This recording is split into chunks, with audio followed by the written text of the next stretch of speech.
અમારા મેરેજ હતા હમણાં 20 ફેબ્રુઆરીએ.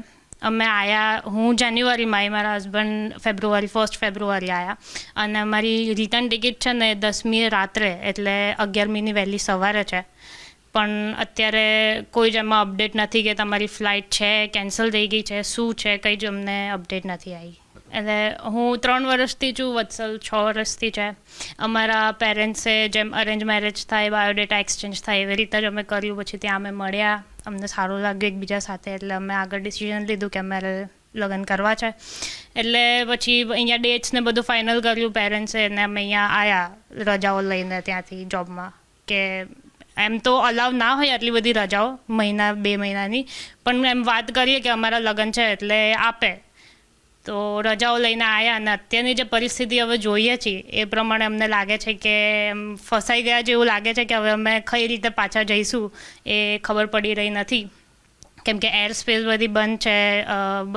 અમારી એર ટિકિટ્સ, મતલબ એમિરેટ્સ ને ગોવાવાળા બધા ટ્રાવેલ અપડેટ્સ આપે છે કે અત્યારે ટેમ્પરરી સસ્પેન્ડ કરીએ છીએ.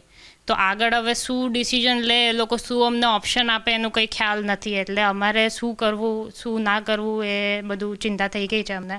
જેમ કે અમારા લગ્ન હતા તો અમને 1 મહિનાની રજા આપેલી હતી, તો એટલી રજા લઈને અમે આવેલા હતા.